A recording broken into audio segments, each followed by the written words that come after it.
Coming up in today's episode. The whole idea is to get a vision of who you really truly want to be, what their traits are that maybe you don't have or you're not exhibiting at the moment, and then start exhibiting them now, not later, because that's what moves the energy along and actually brings you the thing that you're trying to just attract. Welcome to episode 91 of Enter the Mind podcast, the most real talk, no nonsense podcast on the empowering of the mind. In today's episode, our guest is a law of attraction expert and coach. He was featured in The Secret, a 2006 film and book about attracting the outcomes you desire. He is the author and creator of Wealth Beyond Reason book and program, as well as the book and program Follow Your Passion, Find Your Power. His name is Bob Doyle, and so Bob, welcome to the show. Thanks, Robert. It's great to be here. All right, we are so excited for this episode. We are both fans of The Secret, of Law of Attraction, and we actually took the quiz that you sent us. This was a transformation personality quiz, I believe, and so we both found out our types. I am a seeker type, and Kyra, you were the wizard, right? I guess. You guess. So, Bob, what does that tell us? Well, first, I think we ought to have a little context for what this is even about, because otherwise there will be no meaning to what I'm saying. So, as you mentioned, I've been teaching law of attraction principles for 20 years, part of The Secret, really focused on the science of the law of attraction, really trying to get people to understand this is a thing. This isn't, this isn't a woo-woo thing, even though it's been packaged that way. But what I found was that people were so struggling with the law of attraction and trying to get it right that they weren't focused on what really mattered when it came to personal transformation, and that is deciding who they need to be in the world to attract the things they want, to sustain that. Who do they need to be? Because when you step into that, your actions and all of that will create what you need to have the law of attraction work without you thinking about it. But because people were so fixated on the law of attraction, they were getting frustrated. There's so much confusing information. They need clarification on 8 million things before they'll take a step, and none of it is necessary. Because at the end of the day, if transformation occurs, it's because the wiring, and it lasts, it's because the wiring in your brain that supports your everyday behavior and the results you get has changed. You have done what it takes to make the changes in your neural pathways so that you will have a new autopilot behavior. And that is when you truly become somebody else for whom these things can occur. So, given that the brain can change and is ready to change at any time, I focus my work now on doing that, and not so much on what the law of attraction is and how it all works, because I've seen what happens when people focus on that. They get very excited because it's so magical and cool, and there's a genie in the movie and the whole thing. And trust me, it lit me up for 2 decades, I was really, really into it. But what I was seeing was a lot more frustration, and there's all this doubt, and it's like a debate. People are spending all this time debating it. It's like, all right, doesn't even matter. Your brain can change. Guess what? No one's debating that. So we can take hours and hours of seminars trying to explain the law of attraction to just get you to begin to transform, or we can go right to, hey, your brain can change. That's it. That's all you need to know, except now what do we do to change it? So the first step in understanding how to change what your autopilot wiring is to understand what your autopilot wiring is, to recognize how you just respond without much conscious thought to get the results that you're getting that now you would rather have, other results. So the quiz was designed to show you that autopilot behavior, some of the traits that you might have that might be keeping you in a loop. Now, I want to be really clear that these types, number one, I made them all up, right? Because of 20 years of working with people. Like, I saw all these traits, all these types, all these behaviors that I could easily categorize into these 4 types. With that information, I can help them and they understand what their autopilot stuff is. So as a coach, I know what to look for, etc. So it's a jumpstart. But just because you test for one of these types doesn't mean you're going to sabotage your results. And there's nothing bad or wrong about being any of these types. It's just helpful information if you're feeling stuck and you want to progress. So you said Robert, you tested as a seeker, which is the number one thing people test for. And that is, a person who is very interested in personal development and growth. They want the best for themselves, so much so that they try a lot of different things, a lot of different programs, this seminar, that book, this guru, whatever, this technique, this strategy. The problem with that, even though there's a lot of enthusiasm there, is you have to think about what's happening biologically. in your brain, when you feed it all this other information and you maybe stop in the middle of something and then go to another thing because it gets too uncomfortable or whatever, your brain doesn't have a chance to form any new solid neural pathways that way. So everything's just chaos. You've got all this branching all over the place. And so you get into a situation and your mind is referencing all this stuff. So it's no wonder people are confused, feeling stuck and paralyzed in the conversation. So the seeker just needs to stick with a thing. If it really resonated with them, which is a thing they like to say, well, that program really resonated with me until it got uncomfortable. And now this one resonates with me, right? So they just need to understand that discomfort is what you are going for. That's where growth happens. If you're not uncomfortable, you're not freaking growing. So you need to embrace the discomfort. But we've been taught that discomfort is something to avoid. No, it's something to move through, to grow. So that's the seeker. The wizard is the one who really loves like the law of attraction conversation, or sort of the invisible conversation, loves the energy, loves the vibration, loves the resonance, loves the vision boards, loves the visualization, all of those things. And by the way, those tools are critical. But they're not there to arrange atoms for you. They are there so that you can see yourself being the person you need to be in those situations, to have the things on those vision boards. This is not the magic, right? The magic is up here. The vision board and the list and the visualization, all is to help you wire yourself to be this person. If you're not being the person, if you're not being inspired into a different type of action, nothing's going to happen. And that's not because the law of attraction isn't a thing. It's responding perfectly. You're not doing your part. Sometimes. I don't want to just, this is in general, the wizard is a little slow on the action part because they're waiting for the universe to do the thing it's supposed to do. And then it'll just be obvious. But we are an extension of the universe. We're not separate from it. And when we visualize something and we use all these wizard type, ritual type of things, if we don't do our part, move our energy, put it into the physical, then how does the world have a chance to give you anything different? You have to step into being this version of you now and be ready for the ride and the feedback that says, wow, that doesn't feel good at all. I feel it. Maybe I'm on the wrong track. This is all normal, but it scares people off from the transformation process. So the wizard basically just do the things, do all those rituals. They're great for rewiring your brain, but understand that it's a biological process and there's more to it, like you making a movement out in the real world. I was so happy when I got the wizard. I was so freaking happy because it's definitely me. I was wondering for the past few months, I'm like, there's something that's not connecting here. So thank you. Thank you, Bob. You're welcome. So it's really a matter of like, who do you now, the blank to fill in is who do I need to be?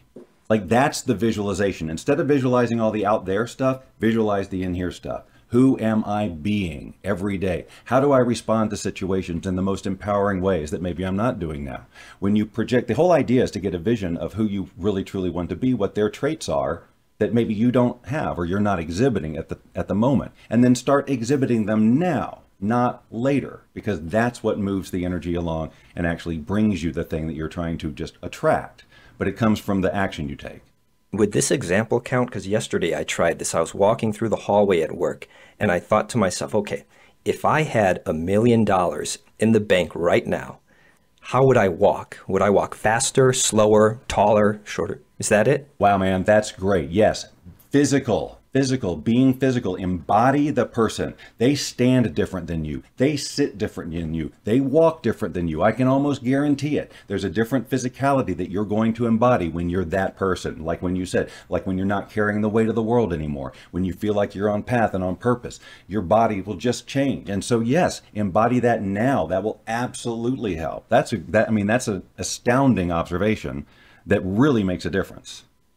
And I think one of the pitfalls, I think you alluded to this, but it's probably in part also related to my seeker personality type, is, the next day, it's very easy to fall into that trap of saying, well, I walked yesterday like a millionaire and today I don't have $1 million. So what's going on here, right? Yeah. Ask any millionaire if that's how it happened for them.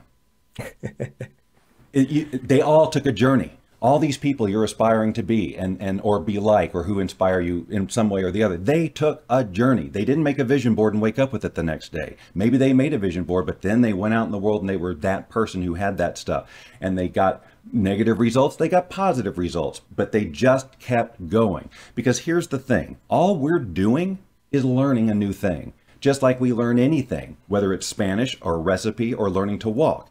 We don't have the wiring. It's uncomfortable when we start to introduce it. We make a ton of mistakes. We want to quit sometimes. We feel like we take 10 steps back. But if it's non-negotiable, we just keep going. We don't sit there and go, well, I don't know if the universe wants this for me. No, you just keep going. But when it comes to our personal development, we've got a whole different way that we approach it. Well, I've been working on this for a year and I'm still not there. Ask how long did it take these people to get where they are? 20 years, 15 years? Yeah. It's not about the destination. It is the journey. Yeah. And you've been programmed for however long, if you're 25 years old and you're just beginning, this journey, think about it. You have been habitually thinking the exact same way, habitually feeling, habitually bringing in the exact same things for 25 years, mate. It's not going to happen in 1 year. Yes, but you can make great strides very quickly when you are ready for the discomfort, because there's ways to get through the discomforts. There's tools and techniques, and there's also just different ways of thinking about the discomfort that can move you through them. So, but if you're really intentional and ready to take the journey, you can get results quick, but the wiring, the biological wiring, it takes time and it takes consistency. You don't do it for 2 days and then take a day off and go back to the old wiring, because then you're just feeding those neural pathways. How do you expect them to go away? You have to tell yourself new stories. Let go of all the old stories that are your reasons for why things are the way they are, no matter how true they seem, no matter how justified they are, because the future person has no room for those stories. They're not telling those stories. They're telling different stories about how effective they are, about how they love their life, about how whatever. More empowering stories. Yeah, but Bob, I mean, if I tell these stories about, they're not true. Neither are the stories you're telling yourself about your limitation. So how about telling better lies to yourself? When you come into this conversation about creating your reality and people start thinking about, okay, I want this and this and this and this, that's the wrong order. Who are you when you arrive, and what do they want? Because when you first come into this, you may be in a lack and fear and all kinds of things that guide like what you think you need. Yeah. To be happy or whatever. Yeah. All your focus is on these problems that you're trying to solve. That's not how this future person is thinking. I get why, I get it. I get why you think that's the way, but that's not how wiring works. So how do you know when your clients reach that point where their brain has been rewired? Well, they're going to know. I mean, their behavior, their meaning is this is how I observe it. They come in and they got all their stories. Right. And then little by little, we start chipping away at the stories and they start taking different action. They have a different posture. They have a different level of confidence. So much of this is about confidence. And the confidence comes from knowing that your brain can change. And all you need to do is keep feeding it new information on an ongoing basis. And eventually you'll get there.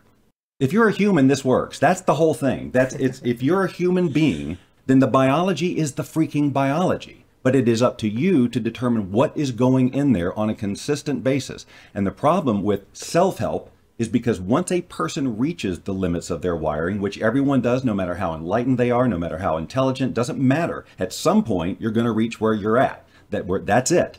And after that, it's hard to see things in a different way. And that's where the value of having other people on the planet come in. People who can look in and say, hey, here's about 12 million different ways you could look at that that's more empowering than what you're doing right now. They may resist it at first. No, the truth. And, you shatter that. And then they try different things. So it's an awakening. It's really so simple and logical. It's just they're fighting like, no, it's different when it's personal development. No, it's just learning. It's just learning. If you can just take all that out of it and understand that it feels different because there's so much emotion, it's your life and so on. But mechanically, biologically, the thing to do is the same thing as to learn a new language. Study, make mistakes, adjust, keep going. Is it related to acting, or it's not the same as acting, right? Well, so people use the terminology, and I think this is what you're sort of referring to, but people will talk about acting as if. Is that kind of what you mean? Like acting as if I'm that person? Is that what you mean? Sure. Like if I went to an acting class tonight, that the teacher would say, okay, in this next scene, you are a wealthy, successful person, okay, right? And I would be able to do that, for a 5-minute skit or something, but we're talking about 24 hours a day kind of embodying that reality, right? Yes. So at first it's uncomfortable. And you just do it a little bit more and a little bit more and a little bit more. It's like any kind of other exercise. You can't go into the gym and do an hour on day one. You do however many you can. And then you build and you grow and your wiring changes and all of that. Again, you just have to understand that it's the journey takes as long as it takes, and that's the adventure of life. It's not about how long it takes. It's the journey getting there. That's where the growth happens. That's where you meet people. That's where you learn and have life. And it's the goal, the vision that's pulling you through that. But the reason you don't want to get attached, which is a big thing in the law of attraction conversation, don't attach to the vision. The reason you don't want to do that is because that then limits you as well. Because as you move towards your vision that's pulling you, you're going to do a lot of growing. You know, it's going to require you to grow to do that. And as you grow, your vision will too. It will evolve into something probably bigger, better, more even in alignment with where you want to go. But that original one is what started you on your journey. The journey is what to be grateful for, because the target may change. And in fact, if you won't let it change, if you won't let it evolve, then you're constricting your own growth, and you're going to start to feel that too.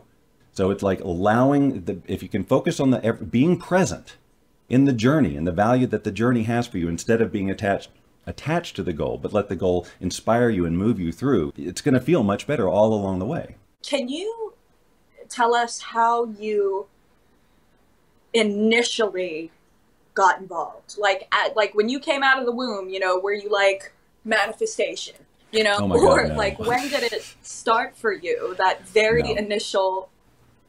Yes. So, no, I knew from very young in my life that what I wanted to do was go into broadcasting and use my voice and be on the radio and do characters and be a goofball. I knew that from forever. My dad was a broadcaster, and I just always loved whatever he did. I thought it was awesome, the most fun thing ever. So I pursued that. I pursued broadcasting as a profession, did it for about 7 years, and then found that I just wouldn't, because I was in this major market and I was basically still starting out, but I wanted to do all these things, but I couldn't do them. I hadn't proven myself. I hadn't worked my way up to that yet. So being young and impatient, I just said, fine, I'll go do something else. But then it was like, well, now what? Because this is what I wanted to do my whole life, and now I'm not quite sure. So I jumped around to all kinds of careers, tried to start businesses. What age was this? Somewhere in my 30s. That's when I was like, okay, it's kind of starting over professionally. Mm-hmm. So anyway, that led to all sorts of things that weren't working. And then that's when I sort of threw my hands up and said, okay, there's something invisible going on here. Because all of this should be working. On paper, this should be working. So that's what led me into the more metaphysical conversation, learning about the concept of creating your own reality, meditation, visualization, the whole thing. Mm-hmm. And it eventually led me to, you know, information about the law of attraction and the quantum physics of it. And it's just some lights came on for me around what was going on internally about the power of my thoughts that I wasn't acknowledging out loud, but they were most definitely there. I was saying I wanted all this money and this great career, but I had definite beliefs about money, that it was hard to come by and you'd always be in debt and all those other things. So just facing that wiring. Now, I wasn't using the wiring terminology back then, but that's what it was. It was my wiring around that. So I started to do the things that would change the wiring. Again, I wasn't thinking about it in terms of that. I was just doing law of attraction things. So I did like a vision board and I made my lists, but what I was doing was rewiring. And as my external life started to look different, I got excited about it, put what I was learning together in a little program, which is the Wealth Beyond Reason program. It was a pretty small thing at first until I made a decision that who I wanted to be in this conversation was not just a facilitator of other people's information anymore, but I wanted to be a conduit of it. So I changed my I am statement about who I was in this conversation. And that's when sort of the download started. And then this program became this massive beast of law of attraction information. And that's what got the attention of Rhonda Byrne, who, you know, produced The Secret. I never would have, my whole thing about radio was, this is perfect. I get to hide from people. Like, I had no interest in helping people. I just wanted to do my stuff, you know. And then after The Secret, also, that was a big change because I was just kind of doing my own thing in a bubble. I was Bob Doyle. I wasn't Bob Doyle from The Secret yet. I was just this guy who had this stuff. And now The Secret happened, and I'm like, that's when I had my own little sort of identity crisis. Who am I right now? You know, because I felt like everybody was going to expect me to be like Jack Canfield, Bob Proctor, those, you know, and my silliness was not going to work. This was just my own conversation, which I made I gave that meaning based on some things that people said. Yeah. So it wasn't until live streaming came around, like Periscope and then eventually Facebook Live, when that broadcaster in me could be reawakened. And I could do my thing in the context of a broadcaster, be creative with the graphics and the sounds and just be that. And sure, I lost some people who didn't understand what the hell I was doing. And that's okay, because you want to be talking to the people who want to hear you talk, right? Yeah. And understand and vibe with you and get you. So that brought the fun way back into it. But now, again, I reached that sort of frustration level a few years ago about like, this is all good, except that people aren't, it's taking way too long for people to get results. And it became clear that they were just too focused on the wrong thing. We get them in the neuroplasticity conversation and they get results so much faster. So that, again, has heightened my joy in the work. What kind of results are clients going for these days? Is it manifesting money, relationships? Love, self-love, health, knowing themselves? All of those things. Absolutely all of those things. I have people who are definitely looking to build their career, and it's all about seeing themselves as a bigger player. They started maybe as an entrepreneur, just kind of playing with stuff online, and now they're going, wow, I got a potential to be, this can be something, but they're going to have to change a little bit of stuff. Doesn't mean they have to do everything, but they got to understand who are they going to be in this future conversation. And then health things too, just taking on, is this acceptable? No, right? Who do I need to be? What are the habits that they have? I mean, it's little things, it's big things, it's whatever's important to them. You get the same sort of arc of the struggle and it's uncomfortable, but you just keep going and it just happens so much faster than, no, come on, you can get this law of attraction thing right. Just sit like this or breathe like this. It's just a much more direct way to transformation. Sure. Yeah, a lot of the things you were saying earlier kind of resonated in me. I felt a shift internally as you were describing, just kind of adopting this new reality. And to be honest, I observed in myself a slight bubbling up of fear, like, oh crap, like this is possible. Yes. Like this could really change my life. Yeah. And it is confronting. And again, but that's normal.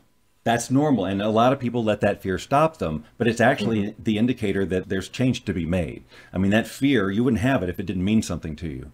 It's there. And of course we don't know. And it's very normal to have those uncomfortable feelings and that we turn into fear. Like fear is a label that we put on a wide group of emotions, right? But that could probably be called something else, something that doesn't necessarily have a negative connotation and sends people running.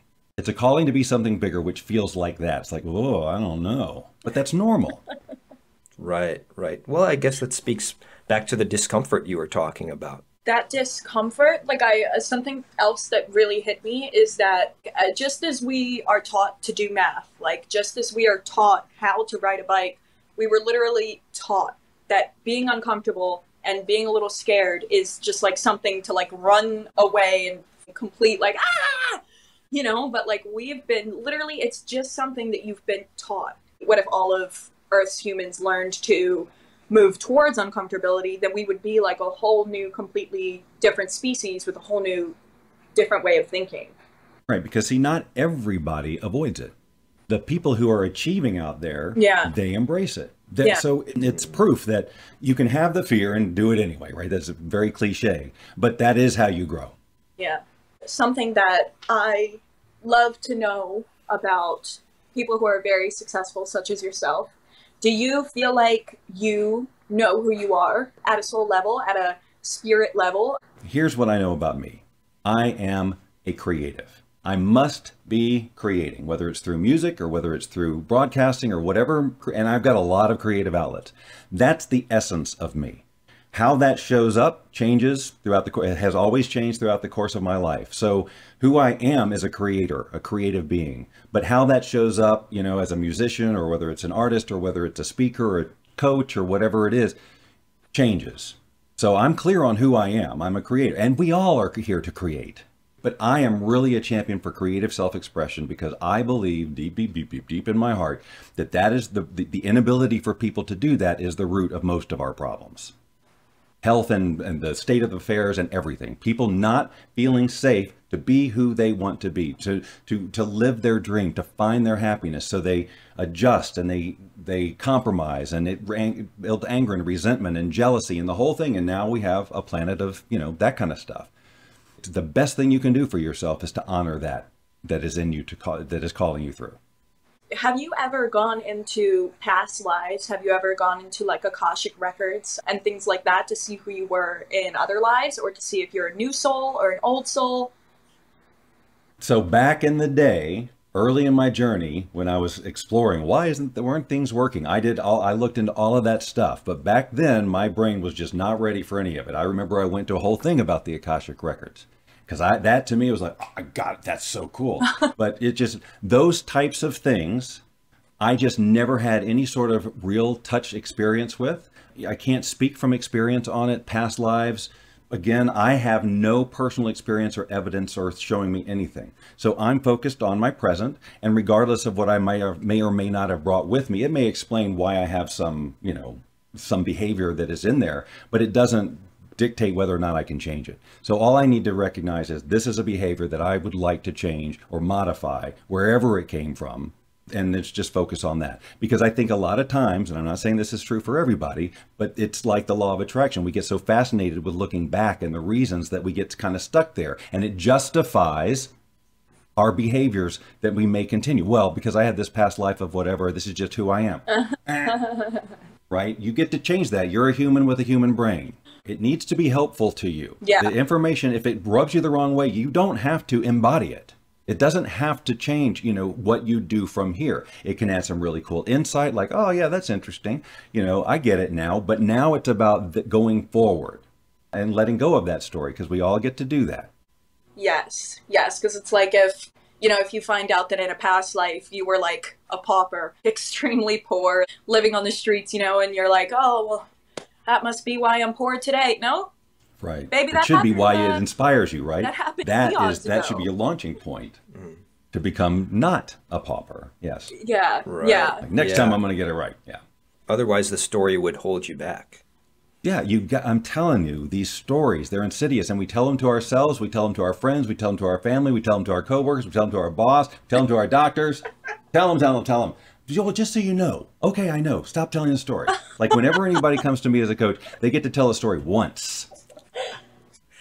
Just so they can get it out of their freaking system. And I have a little bit of context. But after that, there's no value in repeating the story. Agreed. Wow. Agreed. Well said. Well said. And wow, we covered so much today, but I feel like there's so much more that I want to know about. So if people want to learn more about your stuff, how can they do that? The best way is to take that quiz, because it's free and it's easy and it's fast. And then you learn the basics of, you know, what we've been talking about. And then you also get some real life examples for you. I mean, if you test and you're a wizard, you're going to get information about, okay, this is what the wizard might do, and here's how you might change that. And then you'll learn about how I work with people. We have a program called Evolve Your Excellence, which is our sort of rewiring workshop with people, community and coaching and all the tools, the whole thing. Basically, what I know from 20 years actually works, I put into there. And then there's meetbobdoyle.com, which is just kind of the hub for all things Bob. Oh, the quiz, I didn't say the URL. It's tptquiz.com, tptquiz.com for transformation personality type quiz.com. Perfect. I'll also put it in the notes, show notes. So, wow. All right. Much appreciation, Bob. Thank you so much. This was awesome. Totally my pleasure. Yeah, thank you so much, Bob. Did you find at least one gold nugget in today's episode?